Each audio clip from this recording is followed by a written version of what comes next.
안녕하십니까. 제가 오늘 오다 생각해 보니까 1년에 한두 번 정도씩 울산을 지난 수십 년 동안 왔다는 생각이 들었습니다. 울산이 1960년에는 그냥 고래 잡는 어촌이었습니다. 이 울산이 오늘 서울에 못지않은 대도시로 성공하게 된 것이 바로 지금 이승만 박정희가 건설한 대한민국의 현대사를 그대로 보여주고 있다고 생각이 됩니다. 1960년 박정희 대통령이 군사혁명을 일으켰을 때 그때 우리나라가 어느 정도로 살고 있었느냐 하는 것을 우리가 한번 데이터로 생각을 해볼 필요가 있을 것 같습니다. 1960년에 우리나라 국민 한 사람이 1년 동안 열심히 노력해가지고 돈을 번 돈이 80달러였습니다. 80달러. 지금 돈 10만 원이 우리가 그때 1년 동안 벌 돈이었습니다. 그때 북한은 얼마를 벌었느냐? 북한 사람들은 240달러를 벌었습니다. 북한이 우리보다 3배를 잘 살았던 나라입니다. 그리고 1960년에 우리가 80불을 벌고 있을 때 저쪽에 있는 필리핀은 800달러를 벌고 있었습니다. 필리핀은 우리보다 10배 잘 살던 나라였습니다. 미국에 있는 학자들이 대한민국이 1960년대 가장 비슷한 나라를 어디서 찾냐면 아프리카에서 있었습니다. 아프리카에 가나라는 나라가 있습니다. 가나. 여러분들이 가나라는 이름을 어디서 많이 들어보셨습니까? 초콜릿 이름이죠. 초콜릿 이름. 예, 가나의 대통령이 1960년대에 우리나라를 방문한 적이 있었습니다. 박정희 대통령이 있을 때. 그때 가나하고 한국하고 비슷하게 살 때인데 가나가 초콜릿 자료를 한국에다가 대줄 테니까 그거로 맛있는 초콜릿을 만들라. 그래서 그때 초콜릿을 만들던 회사가 롯데입니다. 롯데 가나 초콜릿이라는 초콜릿이 나왔죠. 그 롯데가 이렇게 엄청난 회사가 돼 있다는 사실이 그것이 바로 우리나라 현대 역사고 우리가 그 역사를 자랑스럽게 여겨야 되는 그런 이유가 되는 것입니다. 그리고 바로 이 울산이라는 도시는 대한민국을 오늘날까지 발전시키는데 견인차 노릇을 했던 그런 중요한 도시가 되는 겁니다. 여러분 여기 현대자동차라는 자동차 회사가 있는데 현대자동차는 미국에도 공장이 있습니다. 제가 그 미국에 있는 현대자동차 공장을 갔더니만은 거기에 그 견학 온 사람들이 엄청나게 많더라고요. 그래가지고 그 견학하는 시설에 갔더니만은 세계 지도가 있고 그리고 미국 지도가 있고 거기 이제 조지아주에서 조지아주 지도가 있었고 그 다음에 한국 지도가 따로 있더라고요. 그러면서 거기 구경 온 사람들한테 조그만 바늘 하나씩 주는 거예요. 어디서 왔는지 갖다 찍으라고. 예, 제가 간 날 영국에서 온 그 어린이와 아버지가 있었는데 그 사람은 세계 지도에 영국에다 갖다가 그 바늘을 찍더라고요. 그리고 미국 사람들 캘리포니아에 온 사람은 미국 전체 지도에 또 거기다 갖다 찍고 조지아에서 온 사람은 거기 또 자기 도시들이 있으니까 자기 도시에다 찍고 그런데 거기 안내하는 사람이 저보고 선생님은 어디서 오셨냐?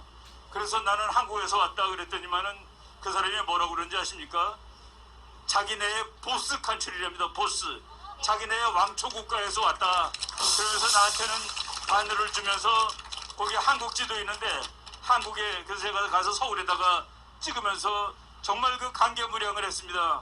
가나와 같은 나라가 이제 미국에 갔더니 미국에 있는 큰 공장에서 보스의 나라에서 온 손님이라고 바늘을 주면서 서울에다가 찍으라는 제가 그 사진을 찍어가지고 제가 그 이화여 대학교에서 교수를 쭉 했는데 강의할 때마다 매 학기마다 그 사진을 보여주면서 한국 학생들한테 너희들의 이 나라는 너희들의 선배들이 정말 잘 만들어준 고마운 나라라는 걸 알라라고 얘기를 했습니다. 그런데 그 나라가 지금 정말로 엉망진창의 모순덩어리 나라가 됐습니다. 여러분 모순이라는 말이 뭔지 다 아실 겁니다. 모순 그러면 이건 말이 안 되는 소리를 모순이라고 그러죠. 옛날 중국에 어떤 장사꾼이 창을 파는 장사꾼이 있었습니다. 이 창은 못 찌를 물건이 없다. 뚫지 못할 물건이 없다. 그래서 이렇게 그 창이 얼마나 잘 뚫는지를 광고하고 다녔습니다. 그 사람이 어느 날은 방패를 가지고 와서 이 방패는 뚫을 물건이 없다라고 또 선전을 하는 겁니다. 그러니까 자기가 파는 창은 못 뚫을 물건이 없고 자기가 파는 방패는 못 막을, 그러니까 말이 안 돼서 그게 바로 모순입니다. 창과 방패라는 뜻입니다. 대한민국에 모순이 넘쳐 흐르고 있습니다. 첫 번째 모순은 북한의 모순입니다. 북한의 모순은 뭡니까? 세계에서 제일 가난한 나라가 핵폭탄을 만들고 앉아 있는 겁니다. 세계에서 제일 가난한 나라가 강성대국이라고 떠들고 있는 이 지독한 모순이 있는 겁니다. 예, 아까 우리가 80달러 벌 때 북한은 240달러 번다고 얘기했죠. 우리보다 잘 살던 나라입니다. 지금 우리는 북한보다 50배 잘 사는 나라가 됐습니다. 대한민국은. 지금 대한민국은 필리핀보다도 10배 잘 사는 나라가 됐습니다. 바로 그것이 우리 역사인데, 굶어 죽는 나라가 핵폭탄을 만들고 있는 이 모순. 예, 우리 어제 목사님들이 지금 우리나라 사람들 배가 많이 나왔다고 그랬는데, 미국의 유명한 학자가 지구상에 사는 사람들을 세 가지로 구분했습니다. 하나, 밥 먹을 때마다 칼로리 따지는 사람들. 그리고 살 빼려고 돈 쓰는 사람들. 여러분, 살 빼려고 돈 쓰는 사람들 우리나라에 무지하게 많습니다. 그런 나라가 있고, 두 번째는 따지지 않고 먹는 겁니다. 왜? 살아야 되니까. 그리고 세 번째는 다음번 밥이 올지 안 올지 모르는 사람들. 예, 지금 대한민국은 살 빼려고 돈 쓰는 나라가 되었고, 북한은 다음번 밥이 올지 안 올지 모르는 나라가 되었습니다. 그런데 다음번 밥이 올지 안 올지 모르는 놈들이 핵폭탄을 만들고 앉아있는 첫 번째 모순. 두 번째 모순은 더 심각한 겁니다. 두 번째 모순은 지금 대한민국은 살 빼려고 돈 쓰는 나라입니다. 살 빼려고 돈 쓰는 나라가 다음번 밥이 어디서 올지 모르는 나라의 이데올로기를 따라하고 좋다고 흥분하고 그것을 하겠다고 설치고 있는 이 미친 짓거리가 대한민국에 있는 겁니다. 대한민국의 모순. 지금 배가 불러서 살 빼는데 돈 쓰는 나라가 다음번 밥이 어디서 올지 모르는 나라가 택한 이데올로기를 따라하겠다는 녀석들. 뭐 쉽게 얘기하면 주사파들입니다. 바로 이 모순. 여러분, 정치학에서 혁명은 언제 하느냐? 모순이 너무 심해서 그 모순이 말로 해결되지 않을 때 그때 혁명을 하는 거라고 되어 있습니다. 그래서 이 이름을 쓴 겁니다. 우리가 무슨, 여러분들 뭐 많은 사람들이 극우 하는데 극우가 뭡니까? 극우는 말이죠, 마음에 안 들면 가서 칼로 찌르는 게 극우입니다.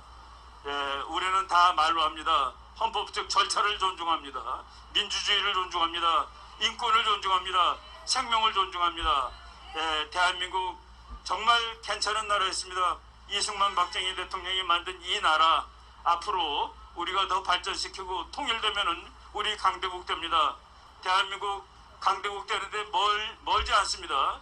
만약 오늘 우리가 통일하면은 우리는 군사력이 프랑스와 같고 경제력이 영국과 같고 그리고 인구가 독일과 같은 세계 5대 강국으로 그냥 올랐습니다. 그리고 우리 국민들이 조금 노력하면은 미국의 많은 학자들이 얘기했듯이 세계 2등으로 올라갈 수 있습니다. 예, 그런 날이 그냥 오지 않습니다. 목사님 말씀대로 기도만 하면 밥이 그냥 입으로 들어갑니까? 예, 우리가 노력을 해서 정말 좋은 나라를 만들어야 됩니다. 우리 선배들이 이 좋은 나라를 우리한테 물려줬습니다. 우리들은 우리 후손들한테 정말 세계에서 괜찮은 나라, 이런 나라를 물려줘야 되는데 지금 우리는 그런 것을 해줄 우리 정치가들을 기대하지 못합니다. 오랫동안 참았습니다.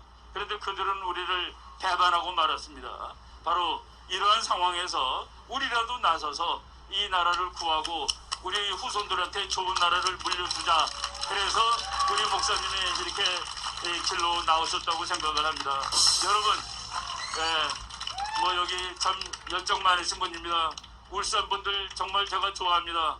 마지막으로 제가 요 바로 위에 있는 영천에서 장교로 근무를 했는데 여기 자주 왔습니다. 제가 길에 이제 버스 기다리려고 서 있으면은 영락없이 자가용차가, 그때는 자가용이라고 그랬습니다. 왔었습니다. 장교님, 시외버스 정류장 가시는 모양이죠? 예, 타세요. 저는 여기 올 때마다 한두 번이 아니었습니다. 그런 그 정다운 도시, 여기 다시 와가지고 이렇게 말할 기회를 주신 목사님에게도 감사드리고 이렇게 경청해 주시는 여러분 감사합니다. 열심히 지지해 주시기 바라겠습니다.